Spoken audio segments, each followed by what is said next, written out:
Два раза в год в Канны приходит праздник. Знаменитый кинофестиваль и фестиваль российского искусства. Эти события преображают город.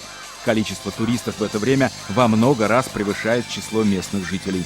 На Лазурный берег приезжают отовсюду, из разных стран, чтобы стать сопричастным к происходящему.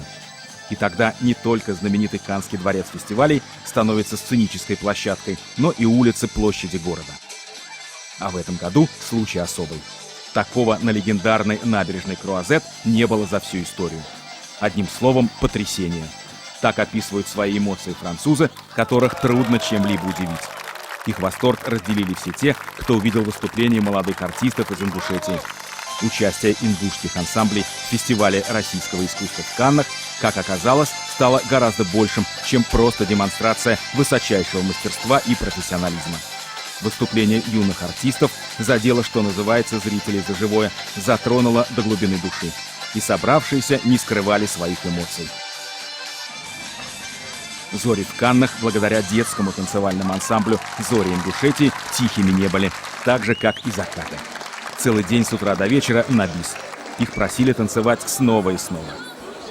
Отказать гостеприимным хозяевам фестиваля артисты не могли. В лучах солнца и в лучах приходящей славы забываешь об усталости. А это вот для какого танца вот это вот? Для горского. Для горского, да.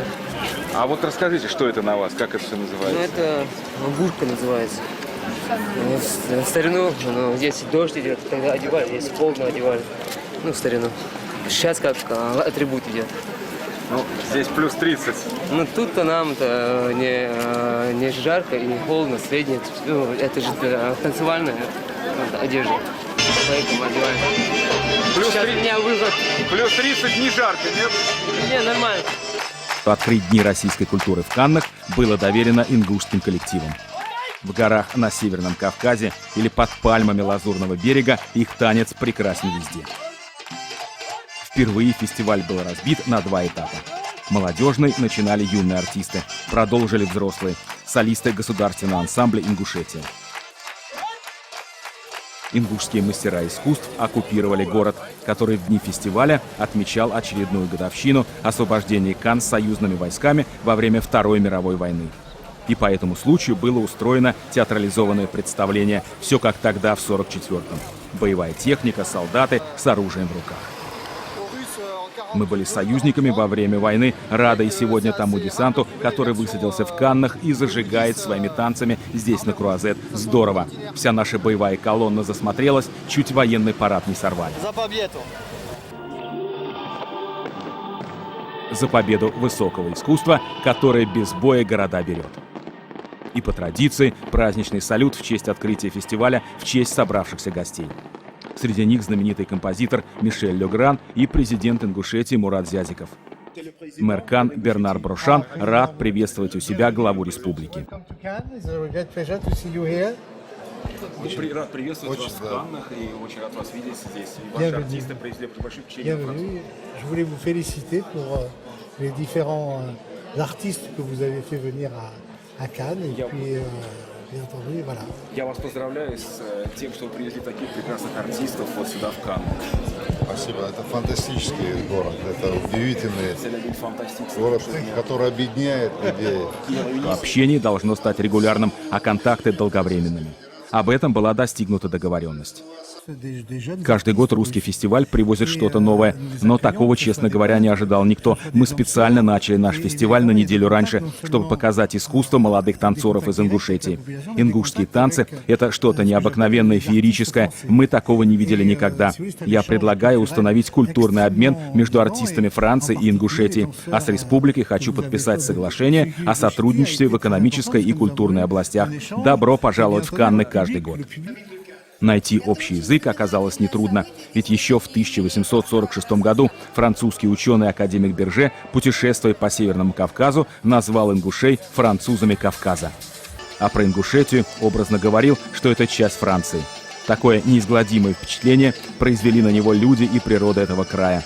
Края, где солнце светит так же ярко, как в Каннах. Об этом говорил президент Ингушетии на открытии фестиваля, вручая памятный знак мэру Канн. Солярный знак, символ вечности Вселенной, вручить мэру чтобы вот всегда, как сегодня, красиво светило солнце, чтобы мы всегда радовались Каннам.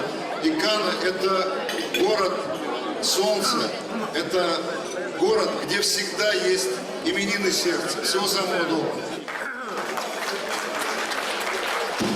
Конечно, Магас или Назрань пока не стали городами-побратимами с Каннами, но лиха беда начала. Тем более, что сроднило республику Северного Кавказа и Лазурный берег еще одно неожиданное обстоятельство, можно сказать, совпадение. И в Каннах, и в Ингушетии на автомобильных номерах, представьте, один и тот же 06-й регион. В Ингушетии у нас 6-й регион. Башни вот, очень напоминает ингушские башни. Я думаю, что это филиал Ингушетии в Европе, вот площадка. Канны и, конечно, наши дети, которые выступали здесь, и государственный ансамбль. Еще раз сказал всем, кто здесь, вот, участники этого прекрасного форума, я бы сказал, что культура, она объединяет, что Ингушетия – это часть российской кавказской цивилизации, часть европейской цивилизации. И с таким вот огромным успехом проходит выступление наших коллективов, и это ко многому обязывает. Их искусство уже покорило мир. Государственный ансамбль «Ингушетия» – лауреат многих общероссийских и международных конкурсов. Его самобытность, утонченный художественный вкус, богатый репертуар, высочайшее мастерство никого не оставляет равнодушными. Но к выступлению в Каннах готовились особо. Ведь нынешний фестиваль российского искусства юбилейный, 10-й.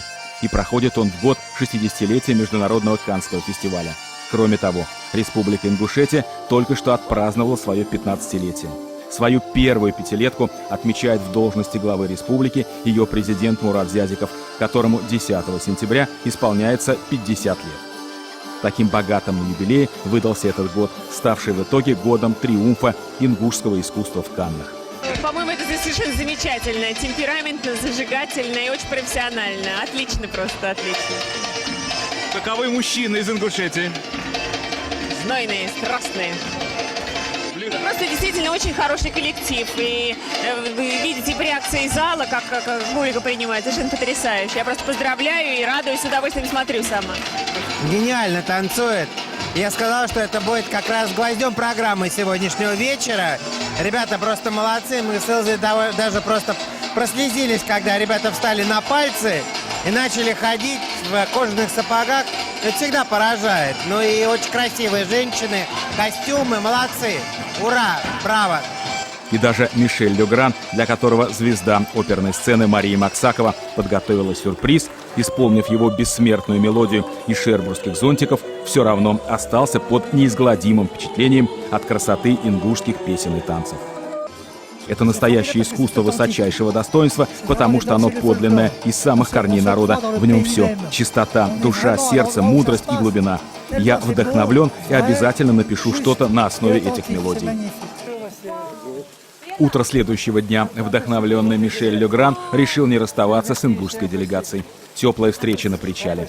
Гостей, в числе которых посол России во Франции Александр Авдеев и президент Ингушетии Мурат Зязиков, пригласили на боевой корабль «Цезарь Кунников». В их честь был устроен прием. Десантный корабль Черноморского флота специально пришел в Канны для участия в фестивале. Сопровождал российский десант, командующий Средиземноморским флотом. Гостям обещали сюрприз на борту. Места в шлюпке с трудом хватило на всех. Пока делегация любовалась, подплывая к кораблю красотами каннских морских пейзажей, на борту Цезаря Кунникова заканчивалась подготовка к встрече.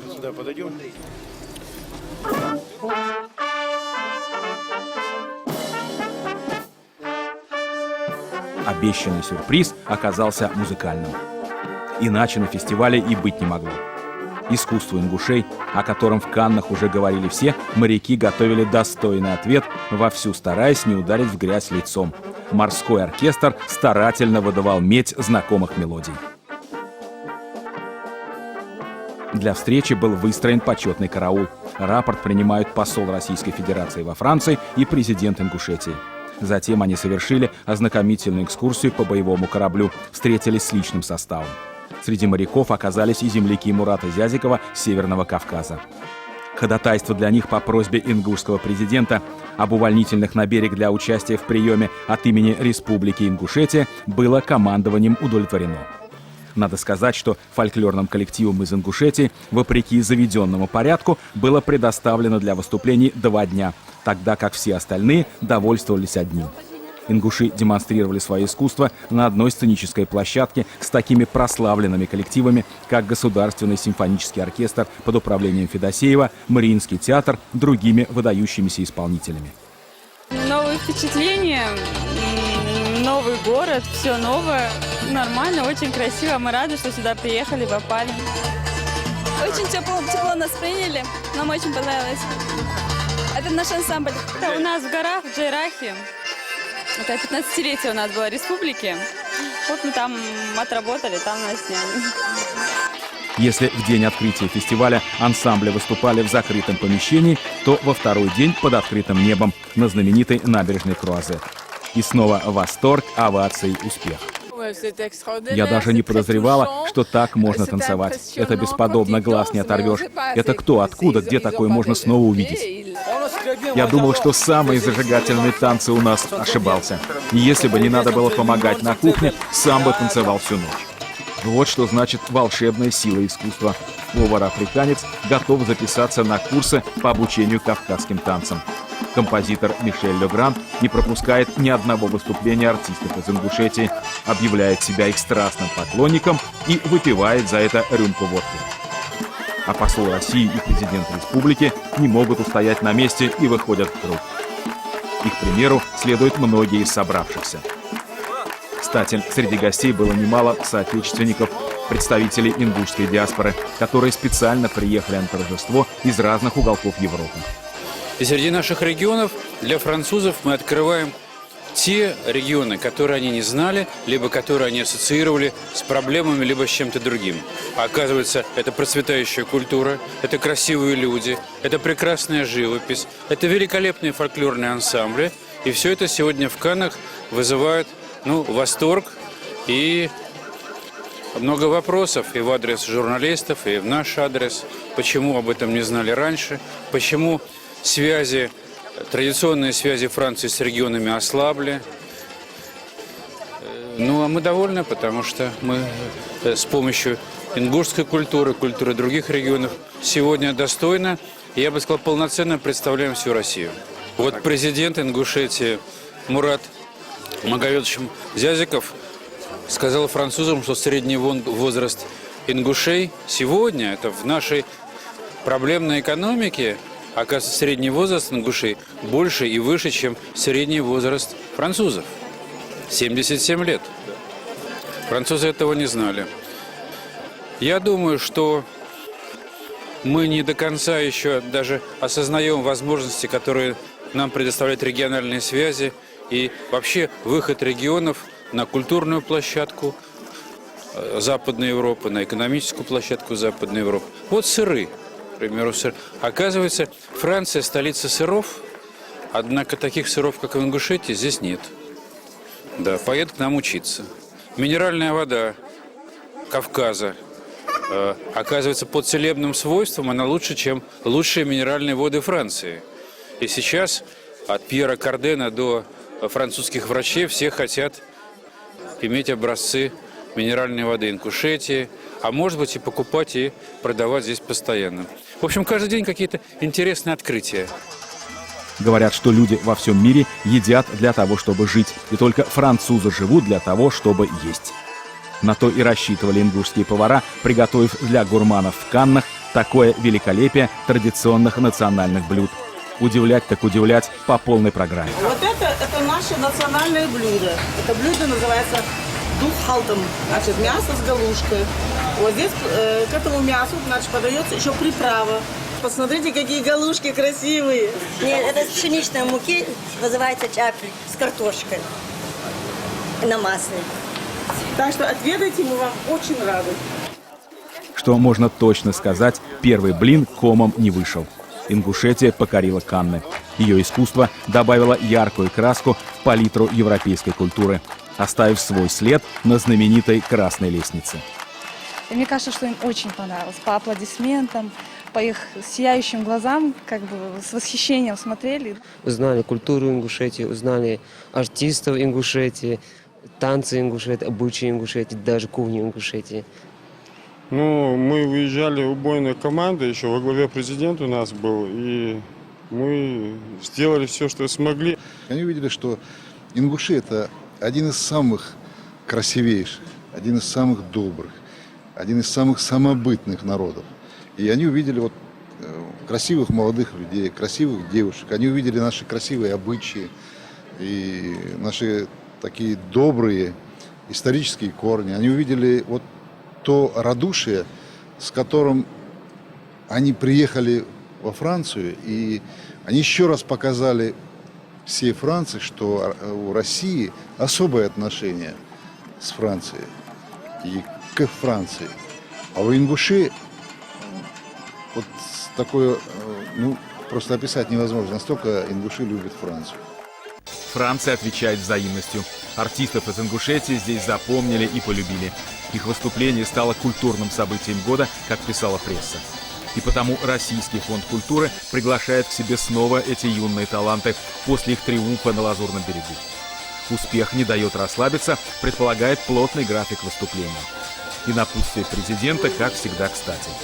В торжественной обстановке принимали детский танцевальный коллектив в старинном здании Российского фонда культуры. Зажженная свеча как символ искрометного искусства. Искусство, которое способно согревать сердца.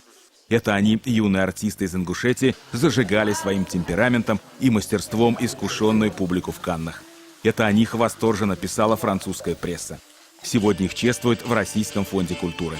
Ведь с Лазурного берега детский ансамбль «Зори Ингушетии» возвратился с триумфом. 10-й юбилейный фестиваль российского искусства в Каннах зазвучал по-новому под ритмы ингушских мелодий. Для французов это была экзотика, как первое впечатление, за ним высокое искусство. Франция открыла для себя Ингушетию. Канны зажгли новые звезды, которым, как оказалось, совсем немного лет, средний возраст 13. Я хочу, чтобы все увидели, как я хорошо танцую. Меня сначала мама просто отдала, чтобы я научился, и меня сдали в ансамбль. Сдали тебя? Ну, не сдали, а отдали. А назад-то забрали? Нет. С ансамблем «Зори Ингушетии» у этих ребят теперь связана вся жизнь. Занятия 3 раза в неделю по 6-8 часов. Движения отточены, доведены почти до совершенства. После фестиваля в Каннах расслабляться нельзя. Здесь, в Российском фонде культуры, публика собралась не менее взыскательная, хотя, бесспорно, более доброжелательная, потому что это наши дети, родные, как говорит о них президент республики. Я просто горд, я просто счастлив, что вот есть у меня вот такие дети. Абсолютно нормальная, спокойная, красивая жизнь. Люди строятся, люди танцуют, люди веселятся, люди радуются вот тому, что происходит в республике. И по-другому не будет. У нас только путь один созидания, и мы радуемся вот этим детишкам. Тем, что мы делаем. Всем, что мы делаем. Вот вы обратили внимание, да? Устами младенца говорят, глаголят истина. Во всяком случае, поддержка юного ингушского электората у президента самой молодой республики уже есть. Как удалось Ингушетии занять первое место в Российской Федерации по рождаемости. Здесь без личного примера президента, у которого 3 сыновей, не обошлось. Но главное – не останавливаться на достигнутом. У любого человека может возникнуть, а как все-таки произошло? Да, там есть личное участие, личный пример президента. Свет у нас не выключают, у нас вовремя получают пенсии, пособия, зарплаты. То есть все у нас все в этом плане нормально. И поэтому мы до 2025 года в Российской Федерации будем занимать 1 место по рождаемости. После нас на 2 месте будет Алтайский край, на 3 месте будет Башкирия. То есть все, что мы делаем и в культуре, если что, мы можем приезжать в Ингушетию, можем обменяться опытом. Понятно, что свадебный танец в репертуаре коллектива занимает особое место. Свет мой зеркальце, скажи, да всю правду доложи. Кто на свете всех милее, всех румяней и белее? Ответ понятен.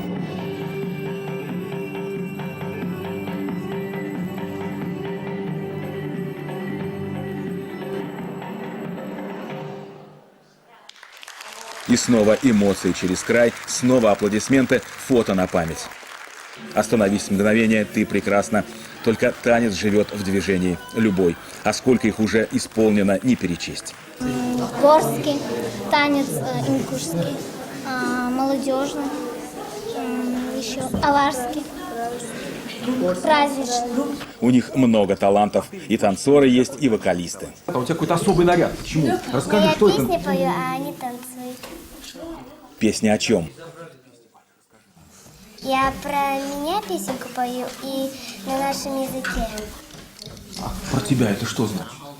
Ну, там как я двойки получаю, ну не обращаю внимания за то, что двойки получаю, братика кормлю, ну и так далее. А ты двойки получаешь, да? Или это только песня? Не, я отличница. А меня Мурат Магомедов Дядика выдвинул на минуту славы. Ах, это ты у нас звезда. Да, снимайте.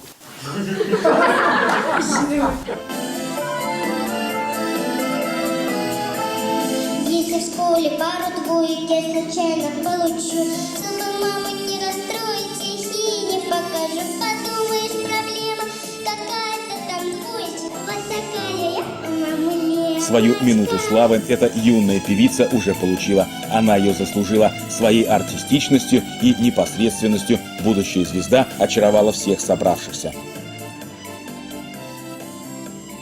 Несколько лет назад мне пришлось выступать, рассказывать о республике, рассказывать о ситуации на юге нашей страны в Страсбурге. 44 посла европейских стран, которые по-разному были настроены к нашей стране. Ну и когда мы выступали, я им показал кассету, где выступал старший коллектив тоже. Ну, они выступали вот так вот, как сейчас вы видели, да? И посол Швейцарии подошел ко мне и сказал: вы знаете, мне вас жалко. Я говорю: почему? Как вы можете управлять таким народом? Я говорю: вы знаете, это удивительный народ. Он очень добрый, очень трудолюбивый, очень эмоциональный. Они все свои эмоции в танцах выдают. И это правда. И не бывает такого, чтобы своими эмоциями они не заразили окружающих. А если в круг выходит сам руководитель коллектива, то страсти накаляются до предела.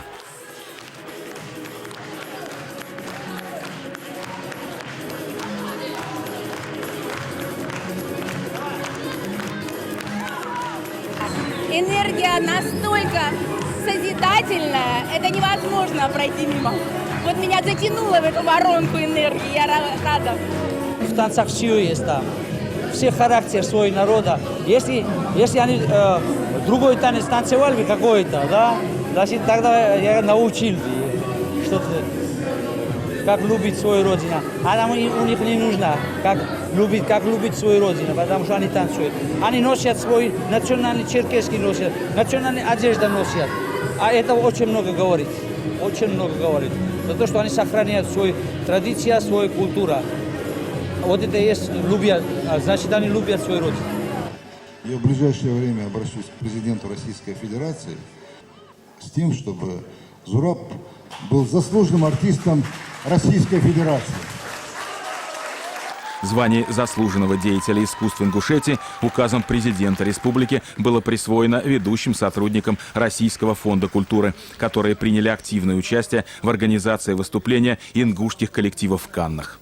Спасибо большое от всей души и большое спасибо, что отмечены коллеги, потому что команда действительно с душой, с сердцем относится к любому нашему проекту. А когда совершенно уникальные наши национальные коллективы покоряют мир, знаете, это действительно те затраты, они ничто по сравнению с тем, что воздается этим успехом.